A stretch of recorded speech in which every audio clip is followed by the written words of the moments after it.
The Canadian Real Estate Association finished the year with a projection that the 2026 real estate market would be better than 2025 due to pent-up demand and lower interest rates. Well, in this video, I'm going to compare that projection to what's actually happening in the Peterborough real estate market. But before we get into that, I want to say that I appreciate you watching this video. If you learned something new today, all I ask is that you click the like and subscribe button down below. And if you're interested in booking a call with me, you can click the first link in the description. All right, let's hop into it. So the Canadian Real Estate Association just released their latest market update.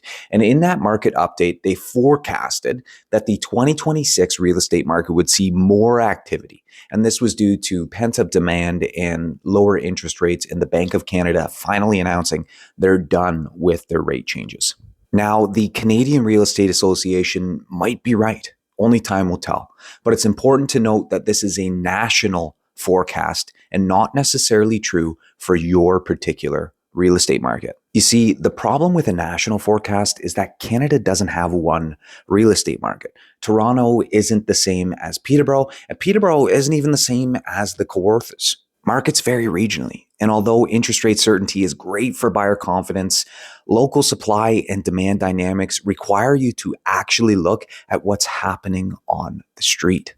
So rather than just repeating the national headline, I want to show you exactly how I'm looking at the Peterborough real estate market heading into 2026. First, I look at new listings compared to sales. This shows us whether or not buyers are actually absorbing that supply or if new listings are starting to pile up. From there, I look at the sales to new listings ratio. This will typically be the best leading indicator on where the market is heading, whether we're heading into a balanced buyer's or seller's market. Finally, I look at employment and broader economic activity in Ontario. This is what drives mortgage qualifications and market demand. So with all that in mind, let me show you what the numbers in Peterborough are actually telling us right now. So far this year, we've seen about 5,000 new listings and 2,000 sales in both the city and county of Peterborough. This tells us that there are about 2.5 sellers for every buyer in the 2025 real estate market in that area. It also tells us that inventory is starting to pile up. In terms of the type of market that we're going to be heading into in 2026, the sales to new listings ratio of 39% shows us that we're leaning more towards a buyer's market rather than a seller's market. It also means that 39% of properties that got listed in 2025 actually sold, and 61% of properties did not, reinforcing the point that inventory is starting to pile up. Finally, let's look at the broader economic outlook for the province of Ontario. While unemployment is currently on the rise and it's sitting at about 7% as of this recording, the cost of living continues to rise and it's putting strain on household budgets across the province and in the Peterborough area. So how does Peterborough compare to the national forecast? Well, yes, variable and fixed rates are lower than they were 2 years ago. But in my opinion, I don't think interest rates are what cause buyers to act. In my experience, most of the time, people buy and sell real estate due to major life events. And the interest rate is kind of just a cherry on top. It's not what actually prompts them to move.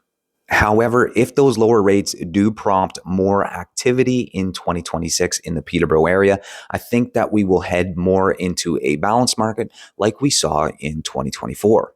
I don't expect us to see 20 plus offers on properties or an 80% sales to new listings ratio like we saw in 2021. I do expect we'll see things return a little bit back to normal, maybe with an even playing field for both buyers and sellers.